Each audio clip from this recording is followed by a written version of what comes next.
Welcome to India reform judicial reforms. मैं doctor Kapil Kakkar आपका एक और वीडियो में स्वागत करता हूं। आजकल जो ये चंद्रचूड़ जो कि सुप्रीम कोर्ट के जज हैं और ये नवंबर में चीफ जस्टिस ऑफ इंडिया बनने जा रहे हैं, इनके बारे में जो चर्चा चल रही है, जो इन्होंने 497 आईपीसी में आज से कोई 5 साल पहले 2018 में टू बी प्रिसाइज, इन्होंने ये बोला था a married women can sleep outside her marriage, she can have sexual relations outside her marriage, जो कि काफ़ी चौंका देने वाला था। ये बार बार एक ही चीज़ सिद्ध करता है जो मैं हमेशा कहता हूँ, ये जो वकील और जजेस हैं, क्योंकि जजेस पहले वकील ही होते हैं, दे आर सिंपल ग्रेजुएट्स। और जब ये जब जज बन जाते हैं, ये जब मैटर्स को सुनते हैं, अब मैटर्स में इनको कुछ ना कुछ उसका जस्टिफिकेशन तो देना पड़ता है कि भाई हम अगर ये क्रिमिनल 497 को अगर हम रिपील कर रहे हैं, अगर हम इसको हटा रहे हैं। 497 क्या था? जो क्राइम, जो एडल्ट्री का क्राइम था, इन लोगों ने उसको एज अ क्राइम के ब्रैकेट से हटा दिया और इन्होंने कहा it is no longer a crime.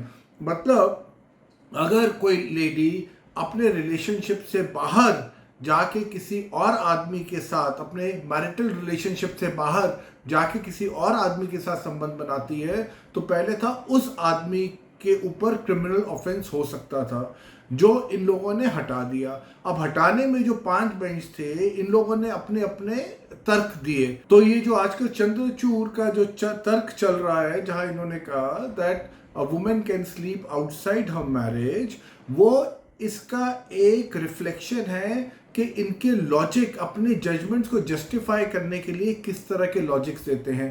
तभी मैं कहता हूं ये लोग सिंपल ग्रेजुएट्स हैं। बट मुझे ग्रेजुएट्स का सम्मान करता हूं, मुझे ग्रेजुएट से प्रॉब्लम नहीं है। मुझे ये प्रॉब्लम है कि जब इन ग्रेजुएट्स को आप इनफाइनाइट पावर दे देते हो और इनकी अकाउंटेबिलिटी कुछ नहीं होती। ये ऐसा हो गया कि आपने बच्चों के हाथ में, जो ज़्यादा पढ़े लिखे नहीं है, आपने उनके हाथ में न्यूक्लियर बॉम्ब दे दिया, जिनको उनको अपनी रिस्पॉन्सिबिलिटी पता नहीं, और आपने इनको मीलॉर्ड करके ये पता नहीं अपने आप को डेमीगॉड समझना शुरू कर देते हैं। और इनको लगता है कि जैसे देश और कॉन्स्टिट्यूशन यही लोग चला रहे हैं, जबकि सबसे इनसिक्योर लोग ये जजेस होते हैं। क्योंकि ये गवर्नमेंट जॉब में इनको क्या होता है कि भैया पैसा आता रहे, डायनामिज्म इनमें कोई चीज़ नहीं होती। और ये एक जो डायनामिक जनता है, उसको कहीं ना कहीं ये लोग ख़त्म करने में माहिर होते हैं। अब मैं वापस आ रहा हूँ अपने पॉइंट पे कि ये जो ग्रेजुएट्स होते हैं, क्या इन लोगों को आप प्रोफेशनल्स कह सकते हैं? डॉक्टर्स को आप प्रोफेशनल कहते हैं, इट्स अ साइंस, राइट? आप चार्टर्ड अकाउंटेंट्स को प्रोफेशनल कह सकते हैं, अगेन फाइनेंस से रिलेटेड है, बहुत सारी चीज़ें हैं।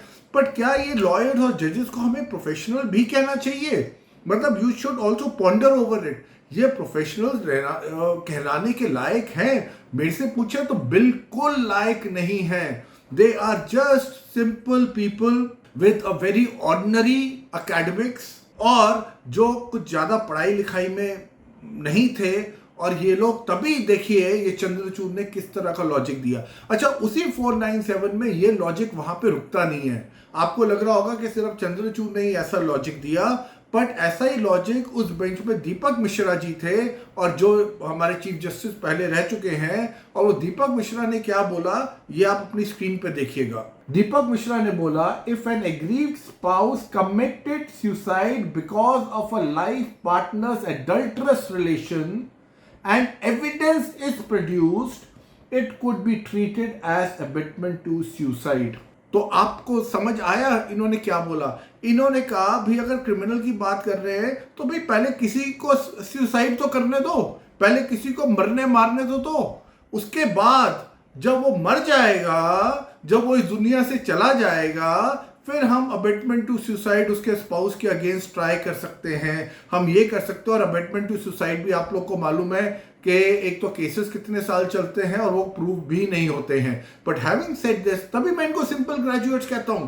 ये कहते हैं कि भैया हमने क्रिमिनलाइजेशन, हमने इसको डिक्रिमिनलाइज करना है 497 को, और हमने इसलिए करना है। Look at the logic. एक चंद्रचूड़ का लॉजिक देखिए, वो क्या बात करते हैं? वो बात करते हैं women can sleep outside her marriage. ये दीपक मिश्रा उसी केस के अंदर अपना को जस्टिफाई करने के लिए क्या कहते हैं? ये कहते हैं कि भाई सुसाइड तो होने दो, इवन इफ कोई है पार्टी, अगर वो सुसाइड करती है तो उसमें अबेटमेंट टू सुसाइड हो जाएगा।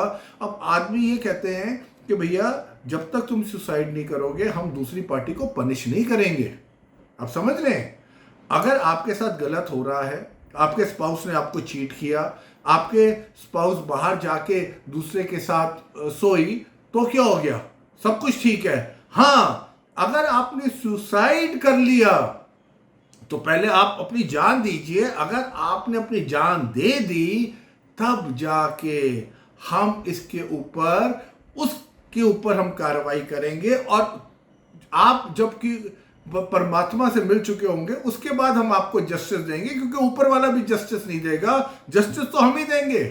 तो ये आपके सिंपल ग्रेजुएट्स हैं जो इस देश के प्रधानमंत्री, इस देश के लॉ मंत्री को समझना चाहिए। ये कोई मजाक नहीं हो रहा है। इन लोगों को जो आपने इनफाइनाइट पावर दी है, इस पावर का इन्होंने बहुत सालों से मजाक उड़ा रहे हैं, उड़ाया है, and the time has come, it should stop now. Lastly मैं ये भी कहूंगा कि जो प्रोफेशनल्स का इनके ऊपर टैग दिया हुआ है आप लोगों ने, वो प्रोफेशनल्स हटना चाहिए। They are not professionals, they are executives like a normal man, like a normal graduate. They इतने पढ़े लिखे नहीं है साहब कि आप इनको प्रोफेशनल्स का टैग दे दे। ना इन्होंने कोई रिसर्च करी हुई है, ना ये डॉक्टर्स हैं, ना ये इंजीनियर्स हैं, ना ये चार्टर्ड अकाउंटेंट्स हैं, ना ये प्रोफेसर्स हैं। आप किस बेस में इन लोगों को ये प्रोफेशनल का टैग दे सकते हैं? माई लॉर्ड तो छोड़िए, they are not even professionals, and that is why the time has come that the government of India has to relook at the way these monkeys are working and the injustice which they are delivering to this country under the umbrella of constitution which these people are regularly abusing. If you like this video, please share it far and wide. Thank you so much.